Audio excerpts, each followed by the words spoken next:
ଜାଣିଛନ୍ତି डिप्रेशन किंवा high blood pressure mental stress ता सहित आखि प्रोब्लेम को मध्य यही साग भजा खाइले बहुत सारा बेनिफिट मिलता है। आयुर्वेदिक मेडिसिन भाव में यही साग काम करें। तो आपण मैंने निश्चित भाव में सब भाया यही साग को खाइबा को चेष्टा करंतु। आज चलतु बनैबा आम सुनसुनिया साग। आपण मैंने तो समस्ते बनाऊे गाँ मानक बाड़ी बगीचा पोखरी रे यही साग बहुत सारा देखा मिलता है। आजिकल मार्केट रे मध्य यही साग मिलला। तो आपण मैंने यही सुनसुनिया साग आनिकी निजे खातु पिला दिंतु समस्त खुआतु। तो मुझे सुनसुनिया साग आनी आपण मैंने तो देखिपे साग को भलसे आपण बाछि नेबे।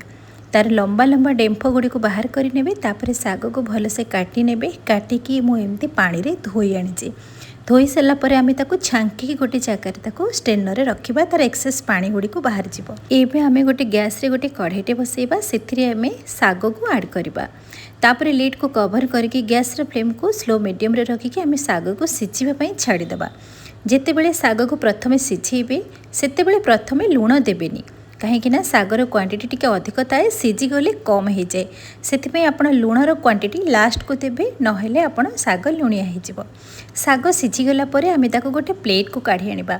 सेम पैन रे आम 2 चम्मच रिफाइन तेल हाफ चम्मच पंचफुटण गोटे सुखिला लंका अल्प मुझे पियाज को काटिकी ऐड करें। पियाज टिके हल्का भाजी आसिले आम से किसी चीना बादाम ऐड करवा। आपण मन पसंद रे सोला डाली ऐड करें। ये बादाम सहित सब जिनस को भलसे टिके हल्का भाजी सारापर मुझे अल्प रसुण छेचा किसी ऐड करें। आपण सागर क्वांटिटी हिसाब से सब जिनस नहीं पारे। एबे सब जिनस को हल्का भाजी सारापर सिझे रखि सुनसुनिया साग को ऐड करवा। ये मुझे हाफ टी स्पून लुण नहीं आपण साग अनुसार आपण ये लुण निश्चित भाव में ऐड करेंगे। लुण ऐड कर सारापर एबे आमे सब जिनस को भलसे मिक्स करके हल्का ये भाजी नवा। एबे आमे ये ऐड करवा गोटे कप नड़िया कोरा। आपण नड़िया कोरा निश्चित भाव में ऐड करंतु तार टेस्ट ना डबल हो। बेसी समय लागबनी बहुत कम समय रे ये साग भजा बनिकी रेडी हो। ये नड़िया कोरा टिके ऐड करदेले सागर टेस्ट ना बहुत बढ़िया लगे खायापाई। ये साग भजा आपण पखाल भात गरम भात सबुथिरे आपण खाई परिबे। एते टेस्टी लगे खायापाई। तो स्पेशली आपण चेष्टा करंतु पिला माननको देबापाई आ समस्ते खातु।